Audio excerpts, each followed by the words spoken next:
बिस्मिल्लाहिर्रहमानिर्रहीम। अस्सलाम वालेकुम। उम्मीद आप सब लोग खैरियत से होंगे। अल्लाह पाक आप सबको अपनी हिफ्ज़-ओ ईमान में रखे, आमीन।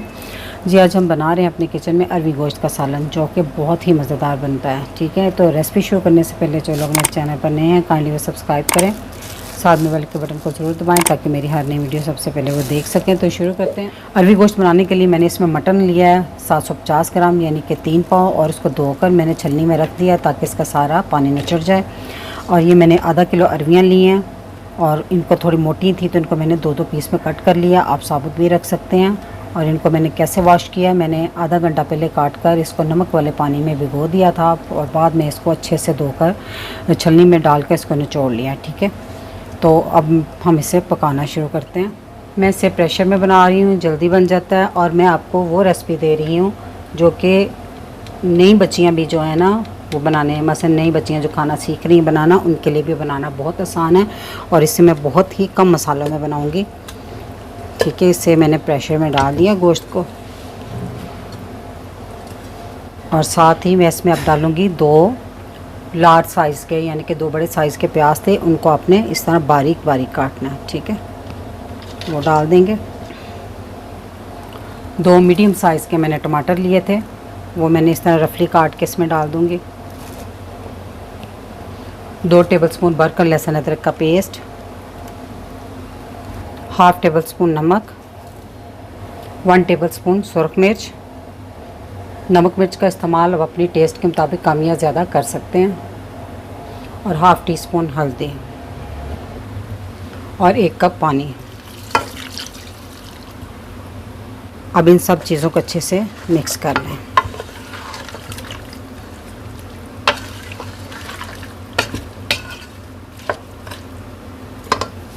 अब मैं प्रेशर का ढक्कन बंद कर दूंगी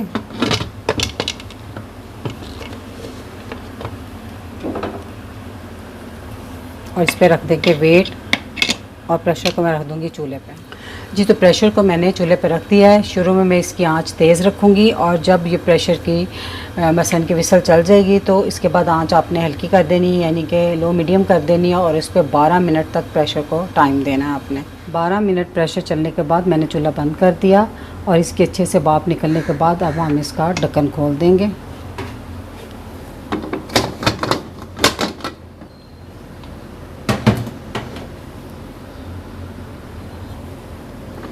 जी, तो आप देख सकते हैं इसमें भी काफ़ी, ये देखें जी, ठीक, इसमें भी काफ़ी पानी है। तो अब हम तेज़ आंच करके तो इसका पानी अच्छे से खुश्क कर लेंगे। तेज़ आंच करके गोश्त का पानी काफ़ी हद तक खुश्क कर दिया। अब हम इसमें डाल देंगे आधा कप घी। ये शोरबे वाली हंडिया होती है और इसमें घी ही ज़्यादा अच्छा लगता है, बाकी आप अपनी पसंद से ऑयल भी डाल सकते हैं। और ये मैंने 5 अदद हरी मिर्चें ली हैं, इनको दरमियान में से मैंने कट लगा लिया। ठीक है, तो इसमें हम डाल देंगे इस टाइम पे। और ये हरी मिर्चें डालकर और घी डाला है हमने, तो इसकी अच्छे से बुनाई कर लेंगे 4 से 5 मिनट तक। गोश्त की मैंने 4 से 5 मिनट तक अच्छी तरह बुनाई कर ली है। तो अब मैं इसमें डाल दूँगी अरवियाँ।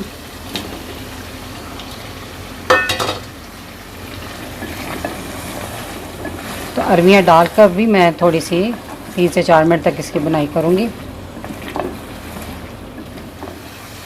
3 से 4 मिनट मैंने अरवियाँ डालकर भी इसकी बुनाई कर ली है। तो आप देख सकते हैं ऑयल बिल्कुल जो है ना वो सेपरेट हो गया। ठीक है, तो अब हम इसमें डाल देंगे 2 कप पानी, 1 2, तो इसको अच्छे से मिक्स कर लें। आपने जिस हिसाब से ये शोरबा रखना है उस हिसाब से पानी कम या ज़्यादा कर सकते हैं अपनी मर्ज़ी से। ठीक, लो मैंने 2 कप पानी डाला, लेकिन मैं थोड़ा सा आधा कप और डालूँगी।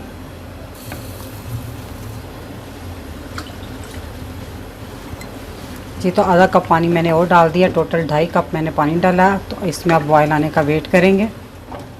जी, तो हंडिया में उबाल आ गया, तो एक दफ़ा इसको हिला लें और आंच को स्लो कर दें बिल्कुल। ठीक है, लो मीडियम बिल्कुल कर दें, और इस पर हम ढक्कन दे देंगे। और ढक्कन देकर इसको तब तक पकाएंगे जब तक अरवियाँ ना गल जाएँ, और तकरीबन ये 10 मिनट में गल जाएंगी। 10 मिनट के बाद आप इसको चेक कर लीजिएगा, अगर ना गलें तो फिर थोड़ा सा और टाइम दे दीजिएगा।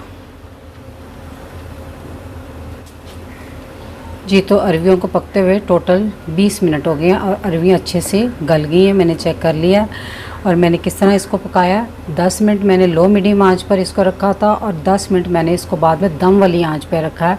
उससे ये होता है जितनी ये तरी वगैरह होती है ना घी की, उस सारी ऊपर आ जाती है शोरबे के। ठीक है, तो अब मैं इसमें डाल दूँगी गरम मसाला, 1 टीस्पून गरम मसाला।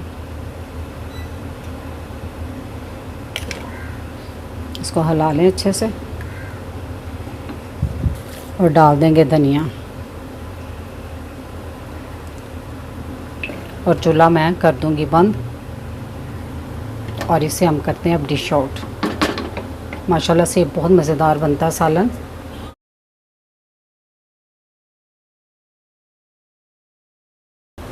जी तो मैंने सालन को डिश में निकाल लिया है। आप इस रेसिपी को ज़रूर ट्राई कीजिएगा, आपको ज़रूर पसंद आएगी और ये वाकई खाने में बहुत लजीज सालन होता है। तो मेरी रेसिपी अगर आपको अच्छी लगी तो मेरी वीडियो को लाइक, फैमिली मेम्बर और फ्रेंड के साथ शेयर कीजिएगा। मेरे चैनल को सब्सक्राइब कीजिएगा। अल्लाह पाक आप सबको खुश रखे, मुझे अपनी दुआ में याद रखिएगा। अल्लाह हाफिज़।